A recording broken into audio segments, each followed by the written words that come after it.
En menos de 5 meses el gobierno hizo, deshizo y rehizo todas las reglas sobre cómo garantizar el crédito fiscal al impugnar al SAT. En noviembre del 2025 hubo una nueva ley con un nuevo esquema rígido.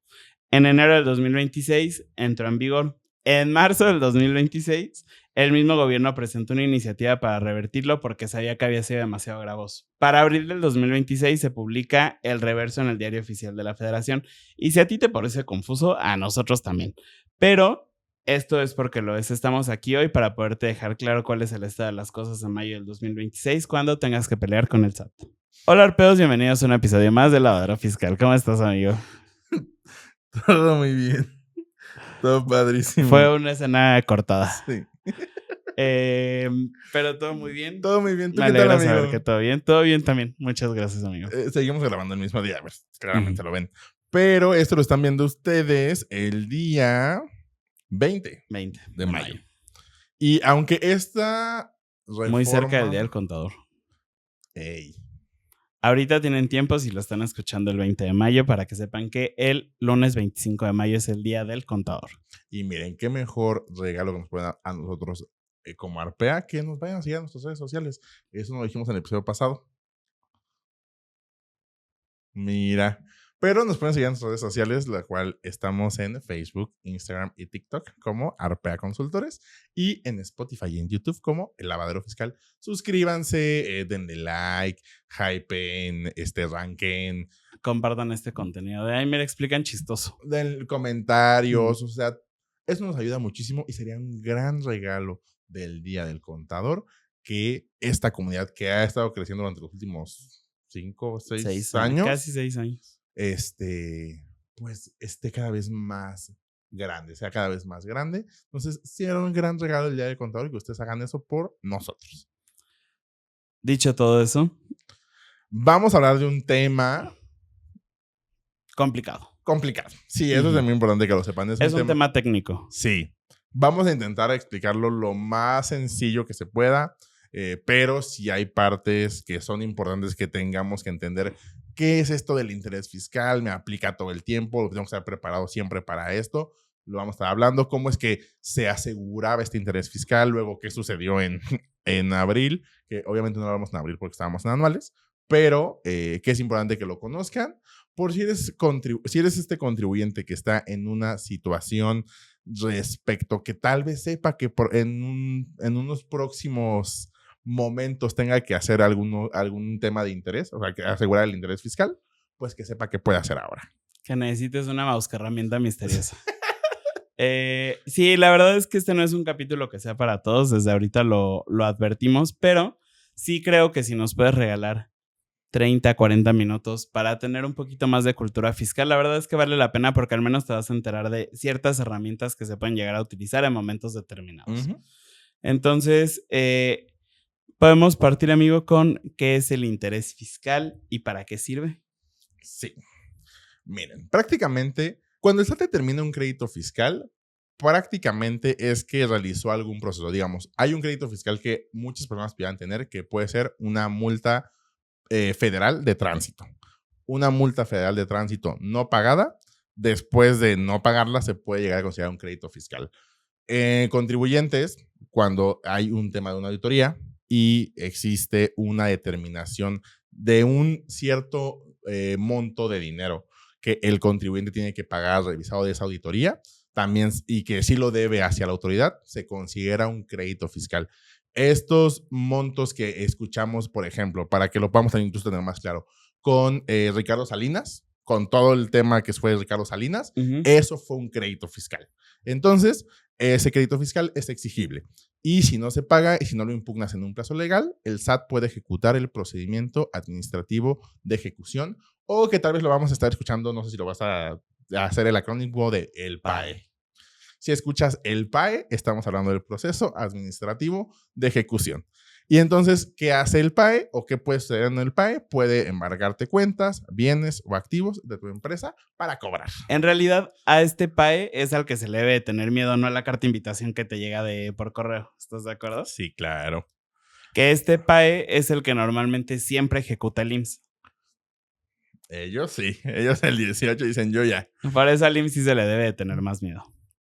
Y entonces, si tú si decides impugnar, es decir, que le dices al SAT, oye, no estoy de acuerdo con tu determinación y entonces voy a empezar un juicio para, pues, llegar a un acuerdo o anular, es decir, que no te voy a pagar nada respecto de ese crédito fiscal, pues lo que necesitas es una manera de suspender este procedimiento de cobro mientras tu recurso o juicio se resuelve. Y entonces, una manera que existe para poder detener es generar o tener una garantía del interés fiscal. ¿Ok? En términos simples, garantizar el interés fiscal es demostrarle al SAT que si pierdes tu impugnación, tienes con qué pagarle. En cambio, el SAT va a su procedimiento de cobro mientras se resuelve. Entonces, el PAE lo que hace es, el SAT te llega a cobrar o cualquier institución fiscalizadora te llega a cobrar, tú le dices, ¿sabes qué? No, voy a entrar a un juicio porque no estoy de acuerdo con lo que tú me estás determinando, pero para que no me vayas a embargar nada, te voy a dar un interés fiscal. ¿Sí? ¿En términos generales? Sí, básicamente eso. Perfecto. Entonces, ahora para que podamos revisar cuáles son estas formas en las que nosotros nos podemos defender del SAT o la impugnación, debemos entender que existen básicamente 4. La primera es el recurso de revocación y esto se hace ante el propio SAT. Esta sí requiere garantía del interés fiscal y esto sí es novedad del 2026. Anteriormente no se requería. La segunda que tenemos es el juicio contencioso administrativo ordinario, que esto se hace en el Tribunal Federal de Justicia Administrativa y sí requiere garantía del interés fiscal. La tercera es el juicio de resolución exclusiva de fondo, que esto igual es en el Tribunal Federal de Justicia Administrativa y aquí no se requiere garantía. Y la cuarta y última es el amparo, que estos hacen los juzgados federales y aquí dependerá del caso si se requiere garantizar o no. Entonces, ahora sí vamos a irnos a... ¿Qué fue lo que cambió? Sí, pero no este cambio de ahorita, sino el cambio de noviembre. Ajá. Sí. Y entonces, ¿qué sucede? Que en el DOF se publicó el 7 de noviembre de 2025 en una reforma al Código Fiscal de la Federación como parte del paquete económico 2026, el cual, como sabemos, entró en vigor el 1 de enero de 2026 y prácticamente hizo 2 modificaciones que iban de la mano. Entonces, el primer cambio que existió fue una modificación al artículo 144 del Código Fiscal, en donde prácticamente lo que se elimina es la dispensa del recurso de revocación. Como mencionaba Eric en el cuadro anterior, hasta el 2025 no era necesario garantizar en el recurso de revocación que se presenta ante el SAT algún interés fiscal.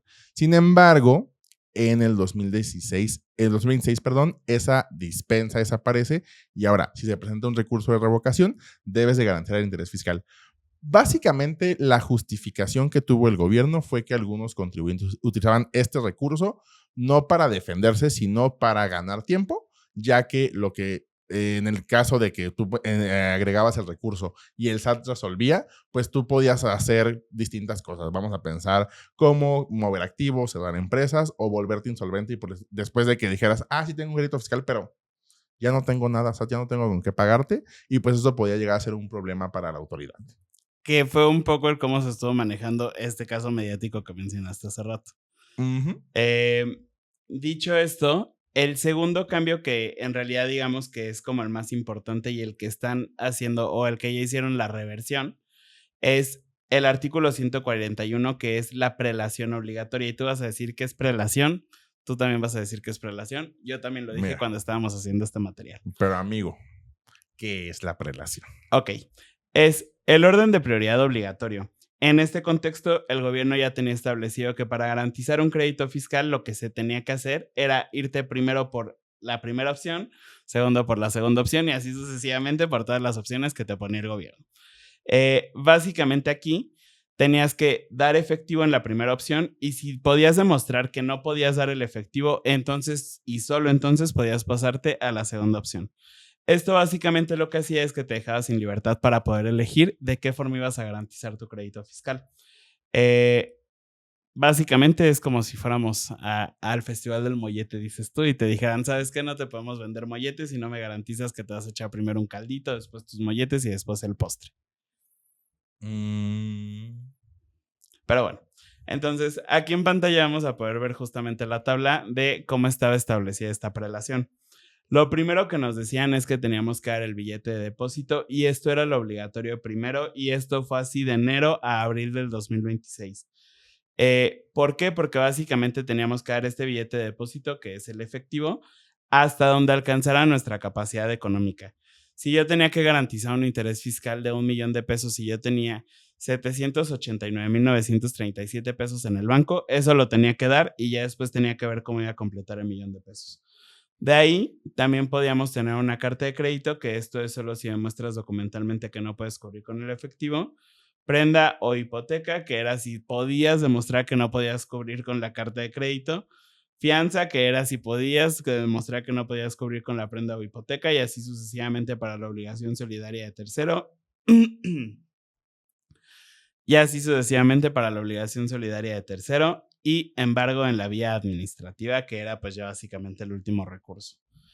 Entonces, esto sí era un problema porque pues básicamente si lo pensamos en una empresa grande como este caso mediático que mencionaste, pues tal vez no afecta tanto, que él decía que sí, pero si lo pensamos en una empresa chiquita que tiene que garantizar el interés fiscal justo de 1 millón de pesos, pues te van a quitar primero todo el flujo de caja que tengas y aparte tienes que ver cómo llegar al 1 millón de pesos. Digo, no es nada de que pobrecitos porque pues al final por algo tienes un crédito fiscal porque dejaste de pagar, pero sí es algo que puede llegar a afectar muchísimo más al empresario porque te quitan básicamente todas las formas que tienes de generar dinero. Sí, y aquí, por ejemplo, es importante tal vez aclarar que este tema del interés fiscal no es como tal vez el interés que cuando ganamos un interés, sino prácticamente el interés fiscal es decir, oye, tienes un crédito fiscal de 1 millón de pesos, dices, me voy a ir a juicio contigo, entonces te garantizo el millón más todos los accesorios que puedas tal vez ser durante 12 meses y entonces tal vez no es 1 millón, tal vez debe ser 1,200,000. Porque dices, si después del juicio yo pierdo, pues tú ya tienes el 1,200,000. Y ya, y si me falta algo o me sobra, pues ya nos ponemos de acuerdo. Hacemos ajustes. Pero prácticamente si tienes un crédito fiscal de 1 millón, tu interés fiscal puede ser muchísimo más que el millón. Sí, tampoco es que te paguen por deberle al SAT, ¿no? No es que lo generes. Y aquí también había algo muy importante en esto que hicieron en noviembre, porque existía una válvula como de escape temporal. Y lo que nos decía es que si nosotros, por ejemplo, íbamos a interponer algún recurso de revocación para 2026, teníamos un plazo de 6 meses a partir de la presentación del recurso para entonces poder constituir la garantía del interés fiscal. Si el SAT resolvía antes de que pasaran esos 6 meses, teníamos 10 días hábiles desde que notificaran para garantizar. Entonces, en realidad, ninguna de las personas que puso un recurso en enero tuvo que hacer el pago del interés. Pero justamente previendo que ya casi se cumplió el plazo, fue que decidieron hacer esta reversión. Sí, porque eso sucede y esto es reformado por parte del gobierno, entonces donde pues prácticamente ellos corrigen, hacen una reforma para corregir su propia reforma. Entonces, ahorita ya habíamos hablado que en el 7 de noviembre se hace esta publicación y esta modificación en el Código Fiscal. A partir del 1 de enero entra en vigor esta reforma. El 18 de marzo la presidenta presentó una iniciativa para revertir la prelación. Del 25 al 26 de marzo se votó en la Cámara de Diputados, lo cual fue aprobada con 418 votos a favor, 35 abstenciones. Y el 9 de abril se publicó en el DOF esa reforma fue un decreto de reforma al artículo 141 del Código Fiscal, lo cual lo que permitía es la libre elección de la garantía. Y a partir del 10 de abril, un día siguiente después de su publicación, entró en vigor este decreto de reforma al artículo 141. Es correcto. Entonces, básicamente aquí para que podamos tener muy claro qué es lo que se está revirtiendo, es a partir del 10 de abril del 2026, la obligación de ofrecer el billete de depósito como primera opción ya no existe. La necesidad de demostrar documentalmente la incapacidad económica para usar otra forma ya tampoco existe, ya puedes elegir cómo lo vas a hacer. Y la prelación rígida que dejaba el SAT con facultad discrecional para poder evaluar tu capacidad económica. Así ellos decían, oye, ¿sabes qué? Pero acá tienes otra cuenta bancaria donde me alcanzas a dar dinero. Ya no es algo que se tenga que hacer, sino que tú ya puedes elegir cómo lo estás haciendo. Sí, y lo que se quedó en esta reforma a la reforma, pues fue que el contribuyente podía elegir a su libre elección entre las 6 modalidades que mencionó Eric, que dice el artículo 141, siendo un orden obligatorio y sin necesidad de justificar por qué elegiste una sobre la otra. Ok, entonces ya nada más para dejarlo muy, muy claro y hacerlo muy, muy visual, les vamos a dejar esta tablita que tienen acá en pantalla y básicamente lo que aquí podemos revisar es cuál fue el aspecto que cambió, qué era lo que pasaba antes del 2026, qué era lo que en teoría pasaba de enero a abril del 2026 y qué es lo que pasa desde el 10 de abril del 2026 y hacia adelante. Si nos vamos, por ejemplo, a el aspecto es, se garantiza el recurso de revocación. Antes del 2026 no se hacía porque había dispensa. De enero a abril del 2026 sí se tenía que hacer. Y desde abril del 2026 sí se tiene que seguir haciendo. Lo que cambia es el cómo lo podemos hacer.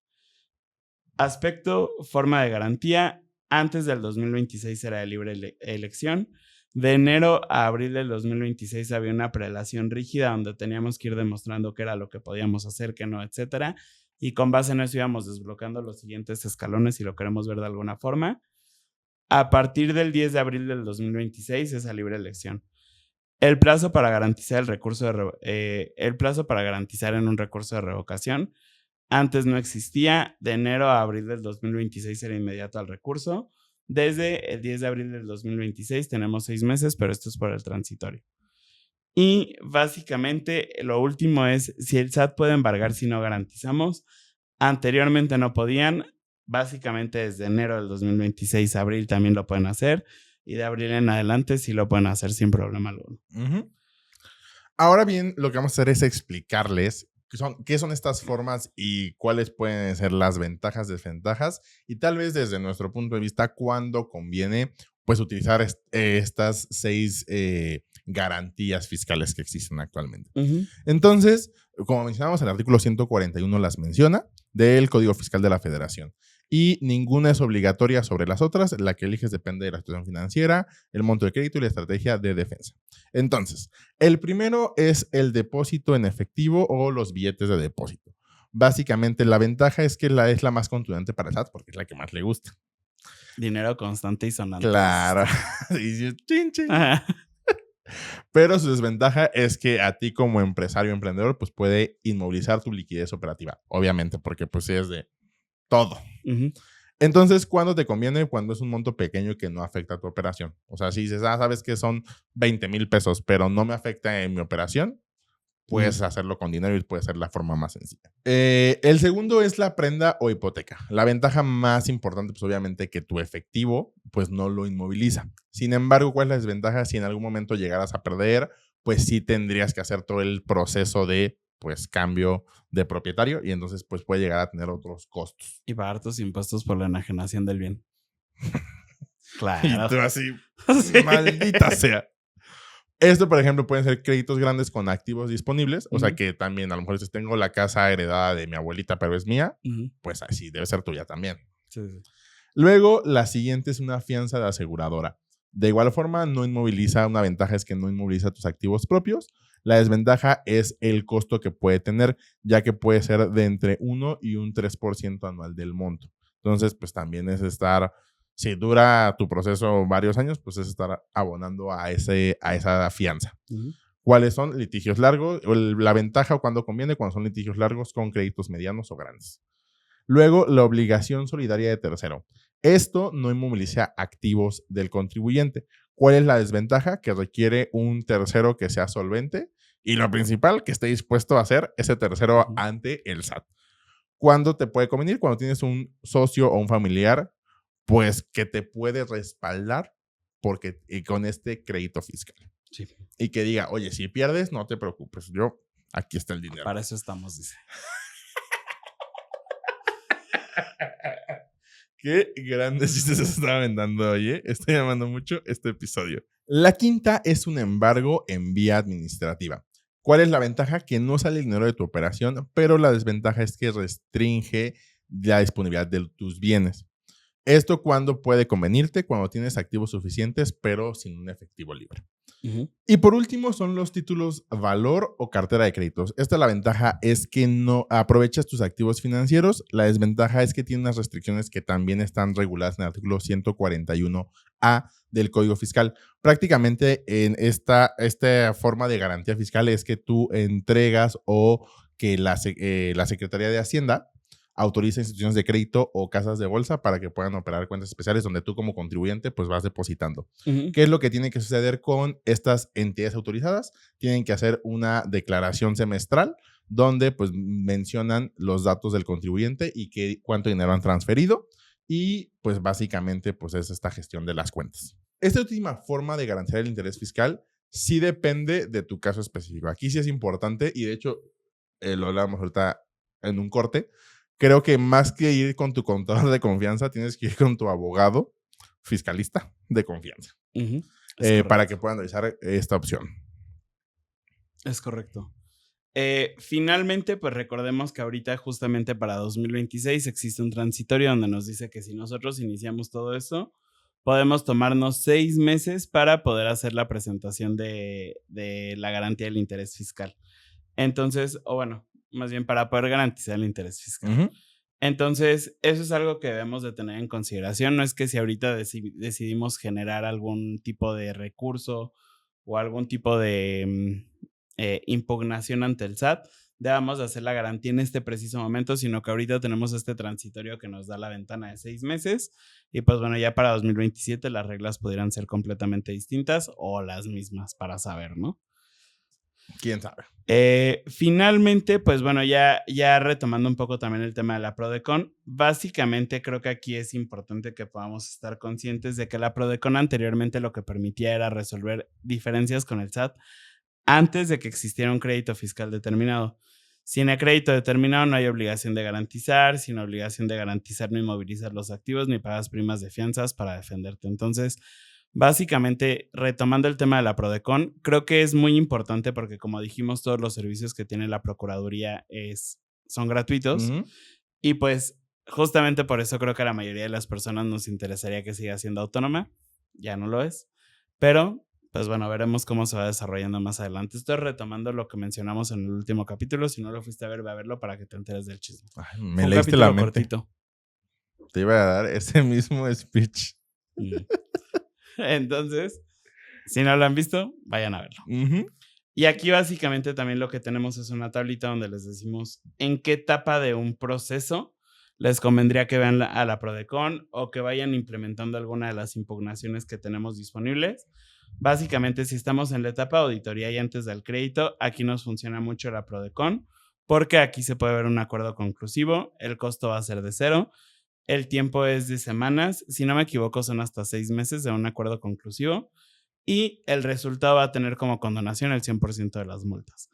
Si ya estamos en post crédito ya tiene que ser vía administrativa y aquí tenemos que poner un recurso de revocación. Básicamente aquí el costo pues va a ser la prima de fianza o la inmovilización de los activos para poder garantizar el interés fiscal. Va de 3 a 6 meses y posiblemente podamos tener una anulación del crédito.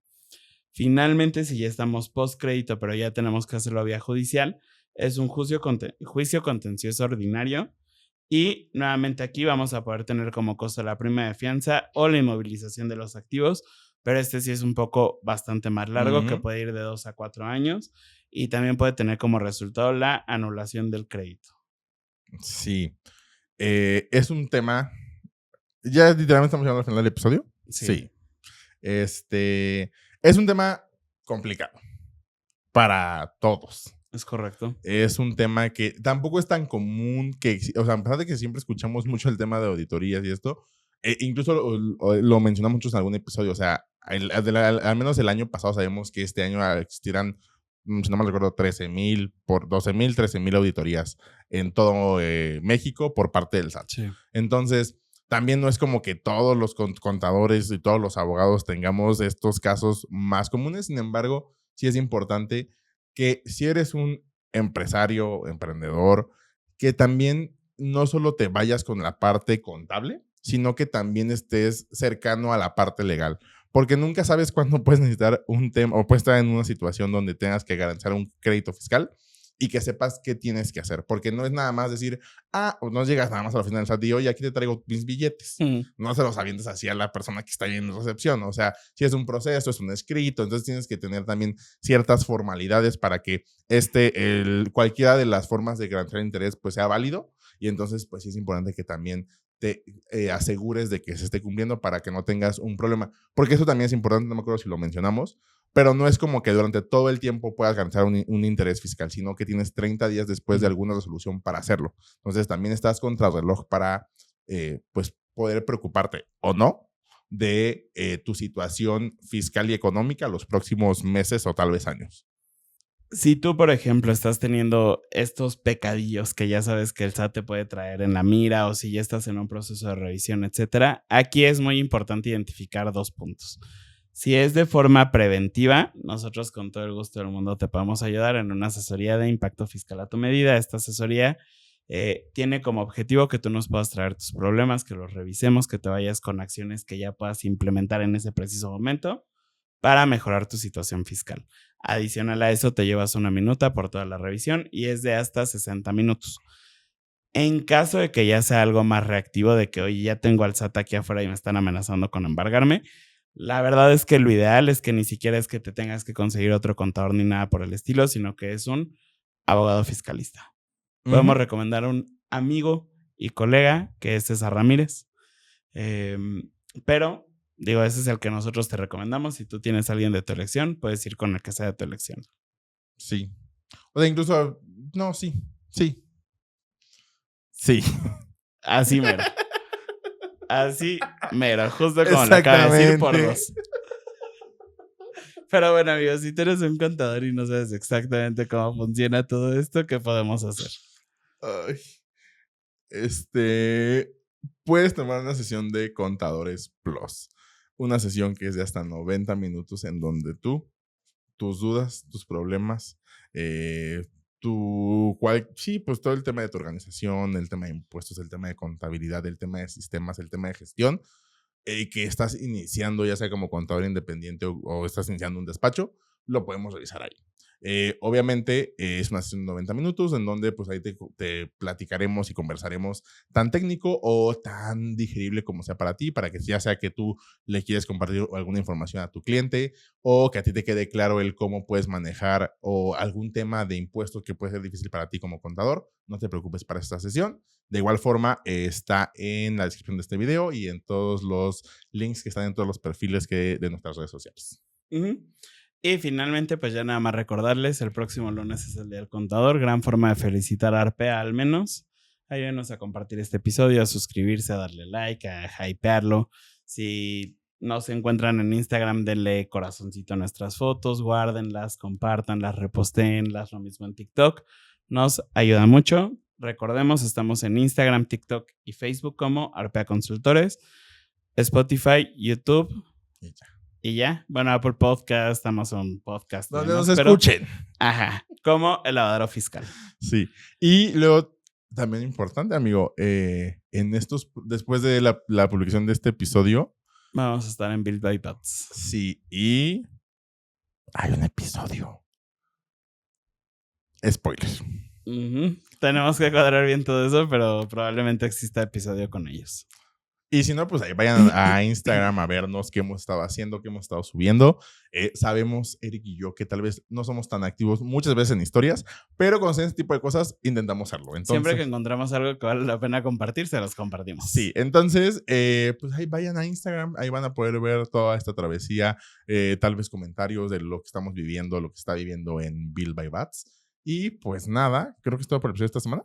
Es correctísimo. Yo soy Eric. Yo soy Arturo. Juntos somos Arpea y nos escuchamos la siguiente semana con PTU.